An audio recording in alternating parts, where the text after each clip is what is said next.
نمبا وحلا يدي نين أمين ليدا بيسلاين أمين وكده حقوه حيا وأمين عقدة ديسي كترته أيو مساجد كقلق ولا كذا يوم مركي صلاة لقى بحبه شيخ دعادي بلابه ربنا آتنا في الدنيا حسنة وفي الآخرة حسنة وقنا عذاب النار آمين تي مساجد كلا يدو بيسوق محو حسوستي آمين سيري هو يدي وحاكو سمعي وكبح وايس فاني سمها أمد الصومالية وحان دوني يين أن هالكا ندين كلا دردار مودلين يروي ولا ليالو آمين كيد سلايسين إيا آمين تمساجد كو هاي نوكلا صوعن هذا واكلا لبا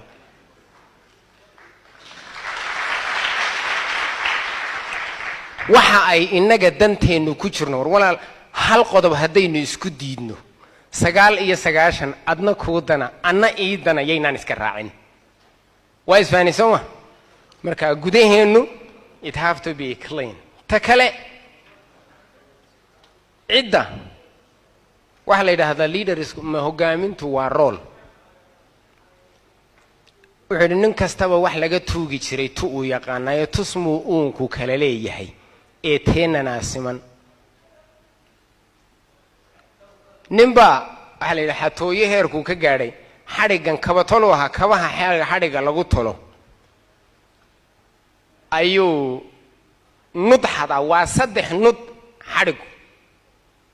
3 nud way oo isku soo han 3du mid xada nacam xatooye nin xarig ka baxsan way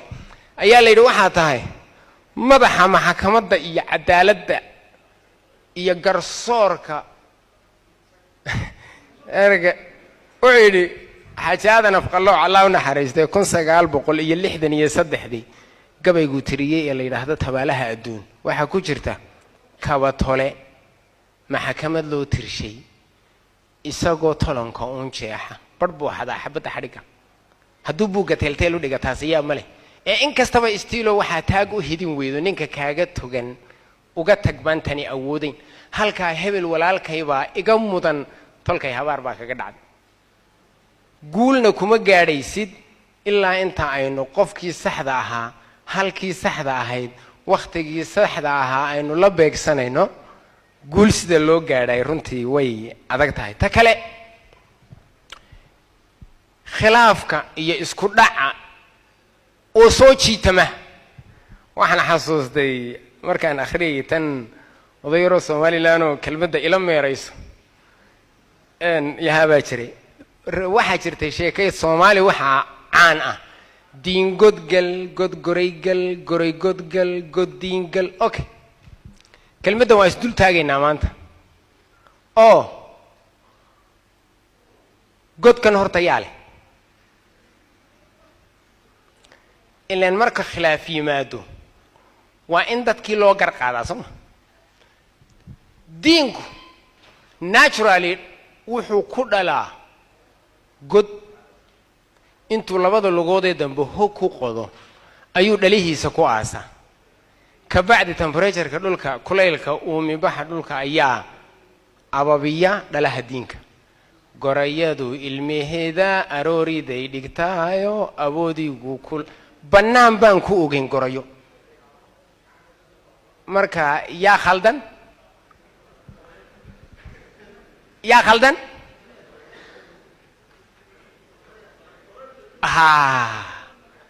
marka dacwada yaa hor keena ka wax dulmiya ee gafka geysta ayaa inta badan dacwada ku horeeya ilaa uu og yahay wax la weydiin doono waa inuu ka sii hordegaa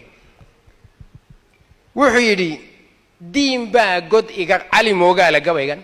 cali mooga geedi wuxuu yiri diin baa god iga qaaday buu goray ku baanaaye kad cadaadi bay weyday iyo guurti hawl gale ee godka maalintuu qoday cid baan gorayba weydiin